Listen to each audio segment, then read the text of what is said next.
आवडी चॅनेलवरून सर्वांना नमस्कार।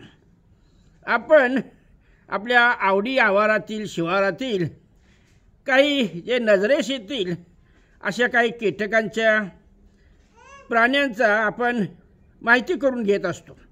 तर आज एक काही नवीन पाहुणे आपल्या आवडी पॅलेसच्या प्रांगणामध्ये तास झाले एका ठिकाणी थांबलेले आहेत आणि ह्यांचं नाव आहे सुरवंट।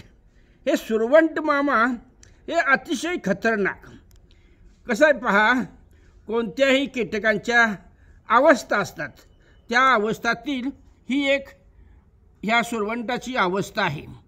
अंडी, आळी, कोश आणि फुलपाखरू याच्यापासूनच आपणाला आनंद देणारं फुलपाखरू पाहायला मिळतं की अनेक फुलावरती मध खाण्याचं काम करत असतं, फिरण्याचं काम करत असतं, शिवाय आपल्याला समाधानी देत असतं।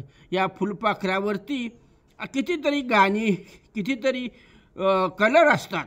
त्याप्रमाणे आता हा सुरवंट आहे, ह्याची दुसरी अवस्था आहे अंडी। या अंड्यातून हा बाहेर पडलेली आळी म्हणूया, ह्याला सुरवंट म्हणतात।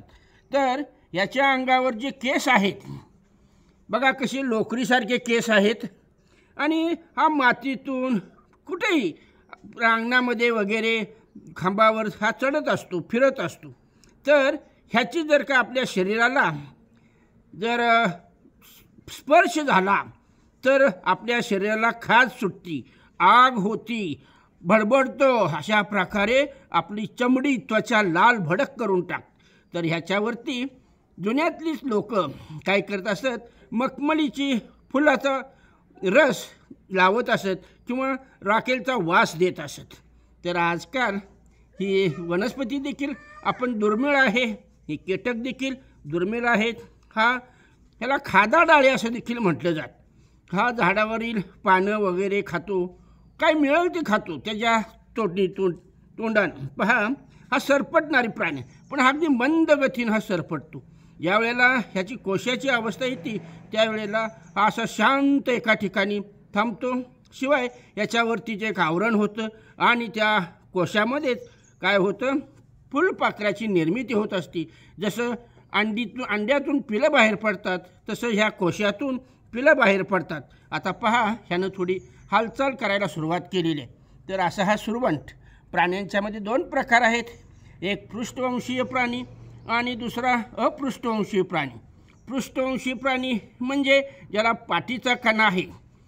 उदाहरणार्थ आपण जनावरं, पशु वगैरे म्हणा, तर हे सरपटणाऱ्या प्राण्यामध्ये येतात।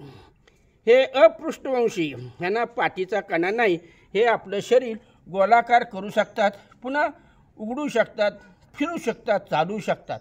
तर असे हे पृष्ठवंशीय आणि अपृष्ठवंशीय प्राणी म्हणजे कीटक वगैरे आहेत।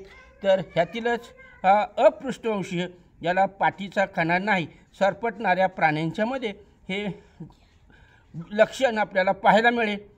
तर पहा, त्याची हालचाल कशी आहे, अगदी संथ गतीनं। ज्या पद्धतीनं आपण गोगलगाईचा अभ्यास केला ना, त्या पद्धतीनं हे सुरवंट, या सुरवंटाच्याही आख्यायिका आहेत। सुरवंटची उपमा माणसाला देखील दिली जाते। काय सुरवंटासारखा वागतोस, म्हणजे सगळ्या प्रपंचाची नासाडी करणारी काही माणसं असतात, त्यांना सुरवंटासारखं म्हटलं जातं। तर हा सुरवंट शांत जरी असला आणि त्याला जर का तुम्ही स्पर्श केला, त्याच्या वाटेला गेला, तर तो तुमच्या शरीराचा भडका करतो। तर शक्यतो कुठल्याही प्राण्यांना, कीटकांना तुम्ही इजा करू नका। निसर्गानंच त्यांना ती शक्ती दिलेली आहे त्यांच्या संरक्षणाची। पहा, आता त्यानं वाटचाल सुरू केलेली आहे, त्याला माहीत आहे की आपला व्हिडिओ व्हायरल होत आहे। पहा, त्यानं आपली ॲक्शन दाखवलेली आहे, पहा कसा जातो, हळूहळू हळूहळू हळू। तर हे सुरवंट मामा। तर अशा प्रकारे आपल्या आवारामध्ये हा सुरवंट पाहायला ही ऊसतोडीची मुलं आलेली आहेत। पहा, हां, ही बच्चे कंपनी। माझा व्यायाम सुरू होता, त्यांना आता माझ्याबद्दल जरा गोडी वाटायला लागलेली आहे। ते आजोबा या बंगल्यामध्ये एकटेच आहेत, आपण त्यांच्या जोडीला जावं। ते येतात प्रांगणामध्ये, ऊन आहे सकाळचं कोवळं ऊन। या कोवळ्या उन्हामध्ये ही बच्चे कंपनी बसलेली आहेत। रोज सकाळी एक तासभर कोवळ्या उन्हामध्ये जर का आपण बसलो तर आपल्यामध्ये ड जीवनसत्व प्राप्त होतं त्वचेखाली आणि आपलं शरीर निरोगी होतं. परंतु आजच्या या धावपळीमध्ये आपल्याला वेळ नाही कारण सांगून आपण या ड जीवनसत्वापासून दूर जात आहोत. त्यामुळं आपल्याला गंभीर आजार होत आहेत.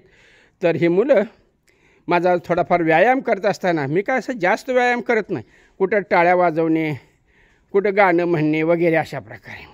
तर ह्या मुलांच्याकडून देखील मी टाळी वाजवण्याचा प्रकार घेतलेला आहे. त्यांनाही जरा आनंद झालेला आहे. ढोलक ताली, टाळी, आणखी एक मेडिसिन म्हणजे फुफ्फुसासाठी जो काही प्रकार आहे भ्रतारिकेसारखा तो देखील या मुलांच्याकडून करून घेतलेला आहे. त्यांना देखील समाधान आहे.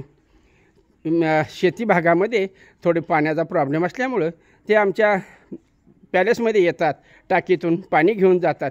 त्यांना समाधान वाटतं की हा मामा कुठल्याही गोष्टीला नाही म्हणत नाही, फक्त ते नियमांचं पालन करतात. त्यांना सांगितलं आहे, बाळांनो कुठल्याही झाडाला कुठल्याही फुलाला हात लावायचा नाही, मोडतोड करायची नाही. या पाणी घ्या, खेळा आणि तुमच्या घरी निवांत जा. आता ह्यांचं घर म्हणजे काय आहे, विश्वाचं विराट वाटीवर. अशा पद्धतीनं हे मुलांना आनंद झालेला आहे.